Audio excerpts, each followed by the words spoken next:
जय हिंद आप सभी को। माय यूट्यूब चैनल एजुकेशन अड्डा जीके जीएस। आज हम लोग उत्तोलक बेसिक कॉन्सेप्ट के साथ पढ़ेंगे। आइए टॉपिक की ओर चलते हैं। उत्तोलक यानी लीवर। उत्तोलक एक सीधी या टेढ़ी छड़ होती है जो किसी निश्चित बिंदु के चारों ओर स्वतंत्रतापूर्वक घूम सकती है। मान लीजिए कैंची एक उत्तोलक है,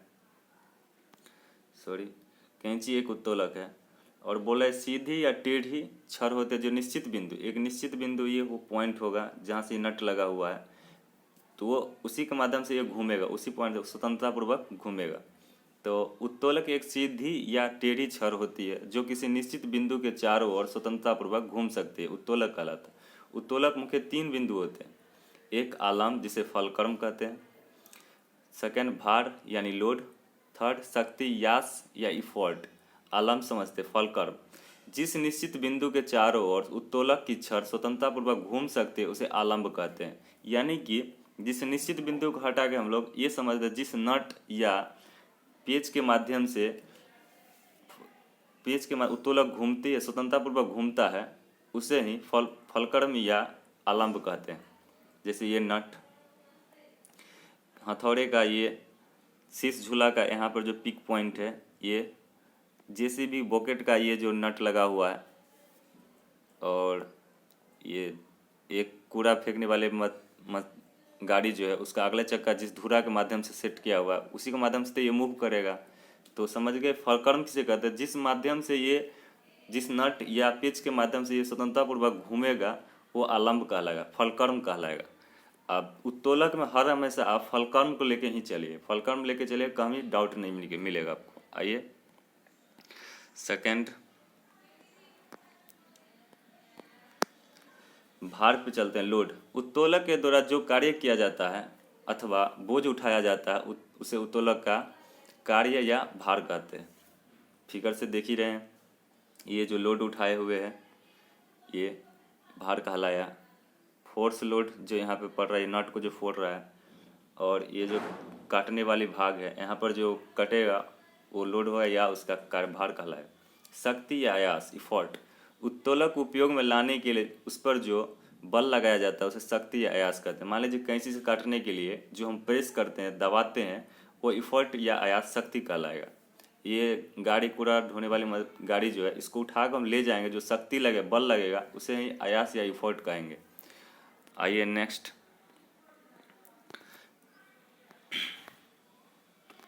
फर्स्ट आलम्ब या भार या शक्ति। आलम्ब, भार, शक्ति, तीन पॉइंट थे, तीनों पॉइंट से समझते हैं। आलम्ब से ए लिए हैं, भार से बी और शक्ति से एस लिए, एबीएस सिस्टम।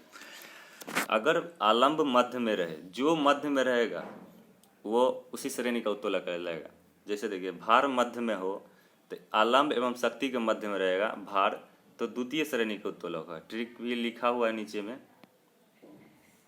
मान लीजिए भार अगर बोला जाए, भार किस श्रेणी का उत्तोलक होगा, भार जो मध्य में आएगा किस श्रेणी का उत्तोलक, भार आलम्ब एवं शक्ति के मध्य में है तो किस श्रेणी का उत्तोलक होगा, तो द्वितीय श्रेणी का उत्तोलक। इसी प्रकार अगर बोला जाए शक्ति अगर मध्य में हो तो शक्ति किसके किसके मध्य में होगा, आलम्ब एवं भार जो बचा इसी के मध्य में तो होगा, तो इसलिए शक्ति अगर बोला जाए तो थर्ड श्रेणी का उत्तोलक होगा। और आलम्ब बोला जाए तो फिगर में लिखा हुआ है आलम्ब, आलम्ब बच कौन गया, भार और शक्ति, तो भार और शक्ति के मध्य में आलम्ब रहे तो कौन श्रेणी का उत्तोलक होगा, तो प्रथम श्रेणी का उत्तोलक होगा, नीचे लिखा हुआ। इस प्रकार आइए हम लोग क्वेश्चन नंबर पॉइंट 1 पे चलते। प्रथम श्रेणी का उत्तोलक जब आलम्ब भार एवं आयास के बीच में हो तो प्रथम श्रेणी का उत्तोलक कहलाएगा। इसलिए देखिए आलम्ब बोले, आलम्ब भार जो बच गया शेष उसी के मध्य में रहेगा, भार एवं शक्ति के बीच में रहे तो आलम्ब प्रथम श्रेणी का उत्तोलक होगा। जैसे कैंची, पिलास, सरसी, कील उखाड़ने की मशीन, शीश झूला, साइकिल का ब्रेक, हैंड पंप। एक और ट्रिक कुछ समझ में नहीं आए, जिसका ज्वाइंट मध्य में हो, जिसका ज्वाइंट पेच जिसे हम जोड़े जाते हैं, पेंच या गुना के माध्यम से रिपीट लगा रहता है, चाहे वोल्ट लगा रहता है, वो मध्य में रहे तो प्रथम श्रेणी का उत्तोलक होगा। सबसे सिंपल कैंची का देख लीजिए, जो रिपीट मारा हुआ है वो मध्य में है। पिलास का रिपीट जो मारा जिसके वह मूवमेंट होता है वो मध्य में है। शीश झूला दोनों बच्चों के बीच में जो पिक पॉइंट पे लगा हुआ है वो भी, जेसीबी का बॉकेट वो भी देख लीजिए। आइए नेक्स्ट, सेकेंड द्वितीय श्रेणी का उत्तोलक जब भार, भार की चर्चा हुआ है तो भार का तो बात खत्म हो गया, बच गया कौन, आलम्ब एवं शक्ति। तो भार जब आयास एवं आलम्ब के बीच में रहे, यानी शक्ति को ही आयास डिफॉल्ट बोलते हैं, द्वितीय श्रेणी का उत्तोलक कहलाएगा। अब समझिए, मान लीजिए यहाँ पे देख लीजिए, ये चक्का हम लोग बोले जिस रिपीट के माध्यम से घूमता है वो आयास कहलाता है, आलम्ब कहलाता है, सॉरी आलम्ब, यानी कि फलकर्म। और जो उठाए हुए तो इसे तो भार यानी लोड कहते हैं, और जो शक्ति लगाया जाता है उसे आयास कहते हैं। तो इसमें बात भार जो है, भार वेट जो है वो मध्य में आया, आयास एवं आलम्ब के मध्य में कौन आया, वेट यानी भार आया, तो द्वितीय श्रेणी का उत्तोलक होगा। और इसका सबसे सिंपल तरीका और ये है, जो जिस मूवमेंट से जिसका रिपीट मारा हुआ रहे, चाहे वो जो पिच लगा रहे वो आगे हो, फ्रंट पे हो, इसका भी फ्रंट पे हो, वो द्वितीय श्रेणी का उत्तोलक होगा। जैसे आप देख रहे हैं नींबू निचोड़ने की मशीन, आगे में जोर है, झूला का मोती, ये जो कूड़े ढोने वाला जो गाड़ी है इसका भी आगे में जोर है, घूमने के जो चक्का लगा वो आगे में है, इसका भी यहाँ से मूवमेंट होता है। तो यानी कि द्वितीय श्रेणी का उत्तोलक। जैसे सरौता, नींबू निचोड़ने की मशीन, कूड़ा ढोने वाली एक पहिए की गाड़ी, ये सभी द्वितीय श्रेणी के उत्तोलक है। तो याद रखना है, द्वितीय श्रेणी के उत्तोलक में आगे जोर रहेगा, प्रथम श्रेणी के उत्तोलक में मध्य में जोर रहेगा, और बच गया थर्ड श्रेणी के। तो आइए हम लोग थर्ड श्रेणी के उत्तोलक पे चर्चा करते हैं। थर्ड श्रेणी के होता है, तृतीय श्रेणी के उत्तोलक जब आयास यानी कि शक्ति इफॉर्ट आलम्ब एवं, आलम्ब लिखा गया, आलम्ब होगा, आलम्ब एवं भार के मध्य में हो।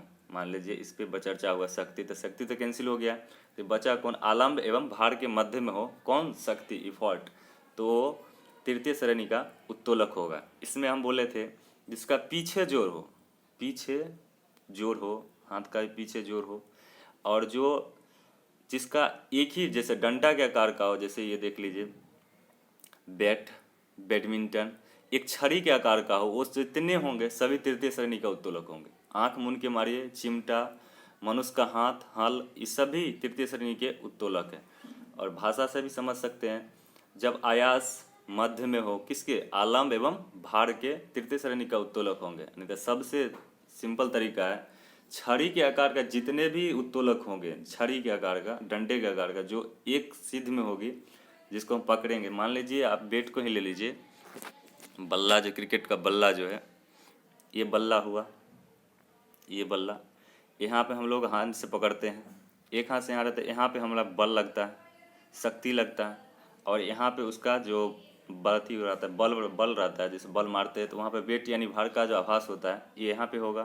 तो यहाँ पे आलम्ब, फलकर्म जिसे हम पकड़ते हैं उसे फलकर्म बोलते हैं, पकड़ा जिससे मूवमेंट होगा, मूवमेंट तो हाथ ही से करेंगे ना हम, तो इसीलिए यहाँ पे होगा। तो इसलिए आप समझ गए, जितने छड़ी के आकार का होगा ये सभी, जैसे नाव खेवने की पतवार जो होता है वो भी तृतीय श्रेणी का उत्तोलक होगा, तृतीय श्रेणी का उत्तोलक होगा। बैडमिंटन, बैट, मछली पकड़ने फिशिंग जो स्टिक होता है वो भी, इस सभी तृतीय श्रेणी का उत्तोलक होता है। तो इसमें भी समझ गए, जिसके पीछे पकड़ने वाले हो या पीछे जोर हो वो तृतीय श्रेणी का उत्तोलक है, जिसके आगे जोर हो वो द्वितीय श्रेणी का, जिसका मध्य में जोर हो वो फर्स्ट श्रेणी का उत्तोलक होंगे। इसी प्रकार आप सभी समझ गए। अच्छा लगे तो लाइक करिए, सब्सक्राइब करिए, प्लीज़ शेयर भी करिए।